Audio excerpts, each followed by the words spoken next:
Okay, so let's return. This is Act 2. This is 7 years later, okay? So Mrs. Johnstone is singing, Skelmersdale great, Sammy burnt the school down, but the boys will be boys, okay? Meanwhile, that has been happening. Mrs. L says, I'm a great mother, aren't I? And Eddie says, oh, yes, Mum. She says, phew, off to boarding school with you.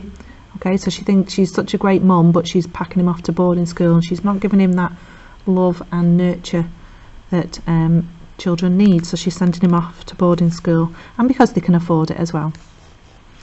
So Mickey, Linda and Sammy get on the bus, and they witness Sammy robbing the bus conductor. And Mickey says, no, Sammy, no. And he says, gives the dosh. And the bus conductor says, it's the nick for you, son. So then at Edward's school, I hear you wear a locket, you big sissy. He says, bog off, sir. He says, right, you're suspended. Okay, so the narrator is the teacher. So poor Eddie gets suspended because he told him to bog off. But at Mickey's school, he says, what's Russell's overall message in this play, the teacher? And Mickey says, I don't know, don't care. And Linda says, oh, Mickey, you're so fine. He says, right, you're both suspended. Okay, so they both get suspended around about the same time. So when Edward goes home, Mrs. L says, why have you got a picture of yourself in a locket, you weirdo? And Eddie says, oh, no, Mummy, that's Mickey. I look nothing like him. And Mrs. L says, oh, the irony, as if only he knew. So this is where they're singing, and Mickey's saying, that guy's so handsome and cool, I wish I was more like him, but there's absolutely no resemblance between us. So they've grown up different. Each one wants to be like the other. And then Mickey says, hang on, I know you. And Eddie says, Mickey, holy crab sticks, and was that Linda I saw you with earlier? He says, yeah, and I want to go out with her, but I can't tell her how I feel. So he's not as articulate as Edward. So he says, let's go and watch porn for tips. He says, okay, come and see me, Mum, we'll tell her we're off to the cinema. Okay. So if you notice in the background here, you've got Skelmersdale in the background, the new town, and Mrs. Lyons here is hiding and peeping behind from a bush, so she kind of knows what's going on. So then in this one it says, Mrs. L is saying, stop following me, I'll pay you loads to move away. So they must be in the same town. And Mrs. J saying, nope, we're staying. And Mrs. Lyons says, in that case, die. Ah. And she says, you're nuts and really weak, now give me the knife. Okay, so Mrs. Lyons is getting stressed again. You can see that by her hair going funny. So here it says the boys meet up with Linda. Okay, so they've all gone out. She's in the middle of both of them. I think she's, you know, life is sweet and they're all carefree and teenagers. And then the narrator says, life is sweet and 4 years pass in a flash, but every silver lining has a big, dark, rainy cloud.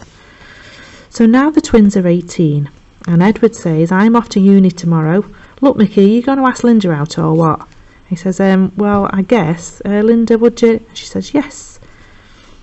And Edward's quite jealous. He says, if only I was him. Sigh. Okay. So he's like, oh, I wish I'd been able to ask her out. And then, not long after that, Mickey says to his mum, Linda's pregnant. And his mum says, blooming heck, son, that was quick. You're going to get married then? He says, yep, at least I've got a job so I can support her. So he's got a low-paid job, but he is working. However,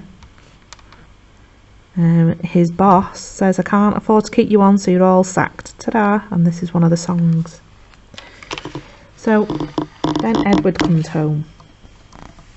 And Edward says, I'm back, uni's great. And he says, whoopee-doo, I lost my job and I can't find another one. He says, so what, more time to party. So he's got a very carefree outlook on life, has Edward.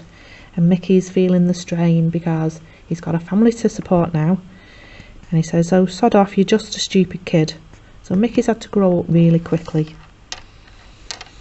And while all this is going on, Edward says to Linda, marry me. She says, I can't, I'm married to Mickey. And he says, oh, nuts.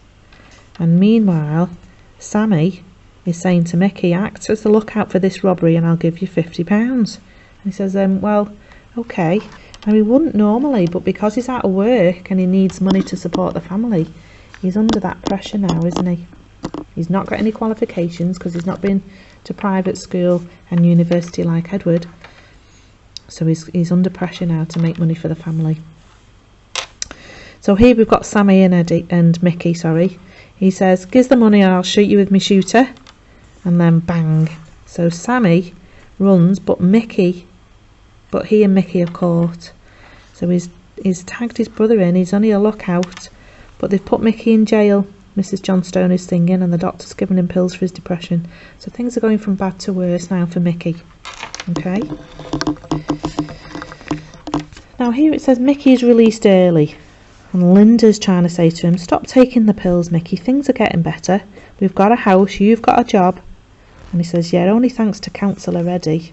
Okay, so because of their long-term friendship, Councillor Eddie has now got a nice job and he's in a position to be able to employ him. But Mickey's not very happy with that. It's because he's beholden to him now. So then, this is what Mrs. Lyons is thinking. He said, this will keep Edward and his ruffian apart because Linda and Edward are now falling in love. So then Mickey gets Sammy's gun and goes to the town hall. He's really down now. He says, "You've got everything. You've taken everything. But I'm too useless even to kill you." And Edward's saying, "Phew." And then Mrs. Johnstone says, "Don't shoot him, Mickey. He's your brother. I had to give him up so you'd have a better life." So the police are on the scene as well, and he's saying, "Put the gun down, son." Now because the twins have now found out, suddenly Mickey shoots the gun and then the police shoot Mickey. And Mickey, just before he dies, he says, "No, why didn't you give me up?" So then they both die. And then this is the opening scene, isn't it? Mrs. Johnstone is singing, "No, both of the twins have died." And the narrator saying, "Well, you can't say I didn't warn you." Okay, so that is just a recap of the story.